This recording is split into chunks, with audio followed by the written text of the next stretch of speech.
Oh, this must be serious. He's got glasses and he's wearing a tie.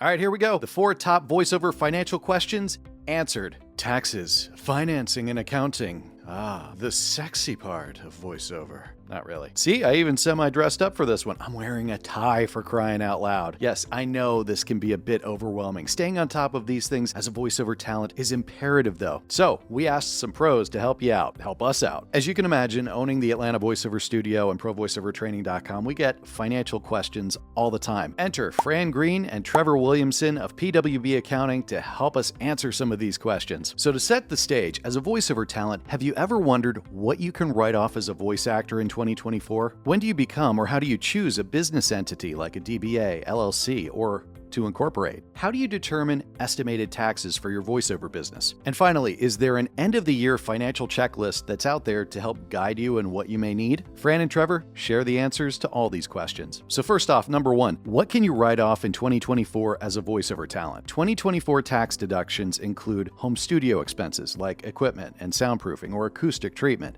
marketing costs such as websites and headshots, whatever you may need, and professional development fees like workshops and training that you may do. Other stuff you can write off: portions of utilities, travel expenses for gigs, and tax prep fees. Fran and Trevor say leveraging these write-offs with expert guidance can help maximize your earnings and streamline your financial planning. Number 2, how to choose a business entity for your voiceover business. Should you incorporate, or should you be an LLC or DBA doing business as? How do you determine which one is right for you? For voiceover actors and actors, I imagine, choosing the right business entity, whether a DBA, LLC, or corporation, affects both tax management and personal asset protection. A DBA is simple and low cost, but it offers no liability protection, while an LLC adds personal asset protection and tax flexibility. For higher earnings, a corporation may provide tax advantages, though it involves more administration, and I can attest to that. I'm an S-Corp. So consult a tax advisor to select the best option for your goals. Number 3, how to determine estimated taxes. How do you know how much to set aside? Voice actors should set aside approximately 25 to 30% of their income to cover estimated taxes, including federal, state, and self-employment taxes. Quarterly payments can be calculated by dividing this amount with business deductions, helping to lower the taxable income. Now, I know this can be confusing, so by consulting with a tax advisor, you can refine this amount and ensure sufficient funds are available to meet your tax obligations. That's a whole lot of words to say.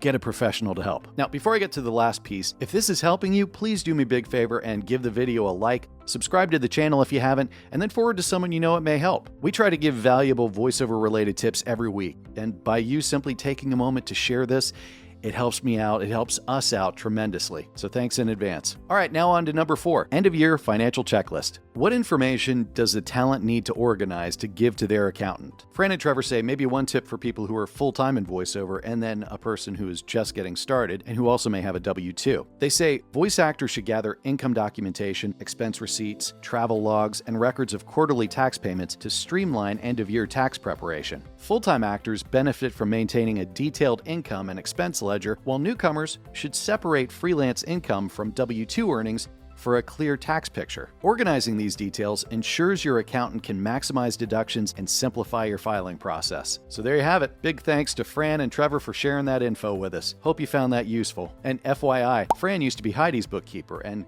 Heidi loved her. Whenever she had questions, she was always willing to jump on a Zoom to go over things. No question was a dumb question. So if you're in need of a bookkeeper, accounting help, or tax assistance, check out pwbtaxaccountingsolutions.com. Fran and Trevor will be happy to help you. Coming up in next week's video on December 2nd, it's a great snippet from our podcast episode 77, where we highlight 6 real-life stories of voiceover talent going from beginner to working voiceover talent. I think you're going to find that one pretty darn inspiring. Thanks for watching. Atlanta Voiceover Studio and ProVoiceoverTraining.com exists to equip, elevate, and inspire you in your voiceover journey, giving you the resources you need to create the voiceover career you want.